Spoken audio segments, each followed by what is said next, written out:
sure when we are live. We are live, I think. Now, wait a minute. I do need to wait. I think this Facebook weirdness is about to pop up and is about to start talking at us. So I just need to wait till it does that.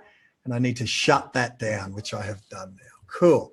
Hello, everyone. Glenn Twiddle here again with another interview where I pick the brains of literally the legends of our industry. And I tell you, my guest here today, I know that we're going through on my Facebook stream. I did ask Stephanie to put it through on her Facebook page as well, because I really wanted to share with you guys, no matter where you are around the country, but with particular interest in the Hunter and in the Newcastle area, some of the information that this amazing young woman has got in her brain. So, Steph, look, thanks for jumping on and sharing a few insights with us. Thanks, Glenn.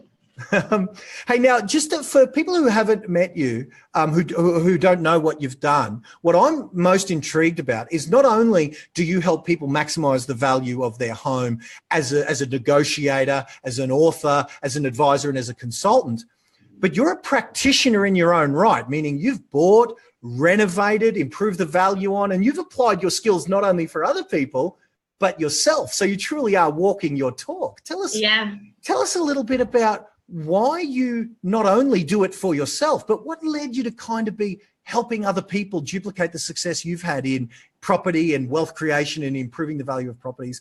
Why the transition, or what? Because I know it was a while ago, but tell me about, with a foot in both camps, how that works for you. Yeah, well, I mean, I suppose growing up, my parents, they always influenced me quite a bit, and they used to take me along to open homes and all that sort of thing. Dad was always working on the house, and I just loved seeing places transform. So for me, it was a matter of how do I get myself to the point of buying my first home, and I wanted a renovator. So when I was a lot younger, I bought my first place, and it was a 1950s original Art Deco. It was just beautiful, and I loved it. And I worked a few years renovating that, painting, carpets, plastering, all of the fun stuff. And at the time, I was working in a different job and started going away for a bit, and then slowly got my next property. So I got my second property at the age of, I think, 25.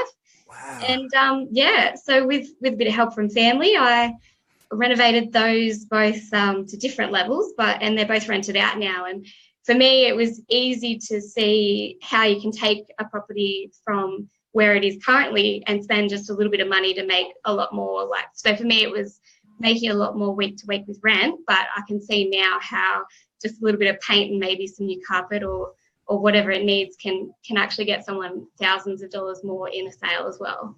Yeah, I love that. I love that how, in today's world where people are looking for answers of how to turn $1 into $2, or in the case of some of these people looking at some cryptocurrencies and things, they're trying to find ways to turn $1 into $1 million, which kind of untenable. But real estate truly is one of those things that's always going to work, isn't it? Yeah. Tell us about how that fits into your wealth creation advice, because you've written a book on the subject and you have constantly people coming to you for advice.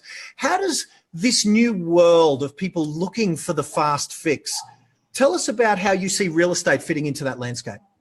Yeah, well, I think real estate's probably one thing that it's not a phase, it's not a fad, like the Bitcoin and all that. To me, I don't quite understand, but there's a few people that suggest it's maybe not a long-term solution for that fast dollar.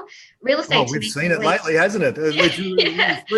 Whether it bounces back, real estate kind of hasn't. It sort of inches its way up, doesn't it? Yeah, and I mean, we have our downturns, but it seems to be something that's pretty consistent, and it's a long-term goal for some people, and people make money of it very quickly with flipping properties. But I think that's what always attracted me to it is that anyone can get involved in real estate and create wealth from it, and you don't need to know a lot. Like, there's nothing technical about it. It's just understanding what is going to make, I guess, a good investment in your time and effort in renovating a place, compared to you don't always need to do a new kitchen and bathroom. Sometimes you just need a bit of paint, sort of thing.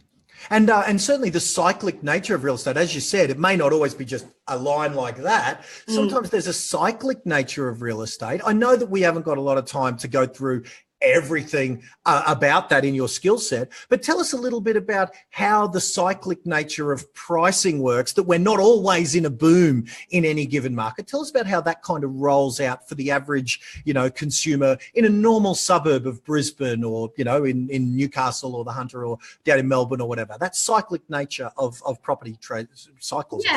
Yeah, I mean, that's the thing, like Newcastle's recently been through such a big boom, and it's gotten everyone excited about real estate again, which is great.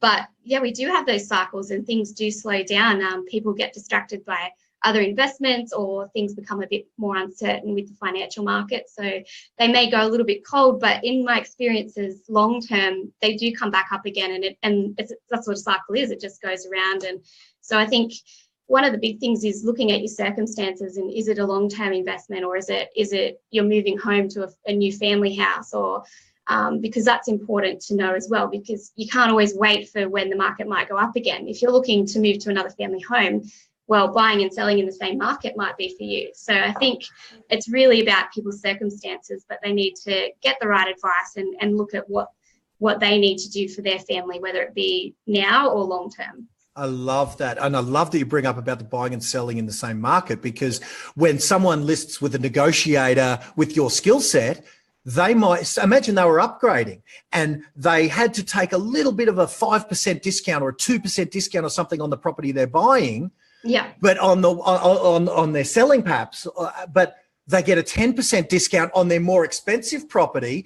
That $3,000 discount in the hands of a great negotiator might be a $50,000 discount in the hands of a normal agent that doesn't know what they're, so it's like sell through a Steph Jordan, for example, but buy through the agent who's just an order taker. I love that thinking. Yeah, exactly. Nice. All right, Steph, thanks for spending a bit of time for our Facebook crew. I really appreciate you sharing your insights. And I look forward to next time. I'm going to come down to see you down in Newcastle. Awesome.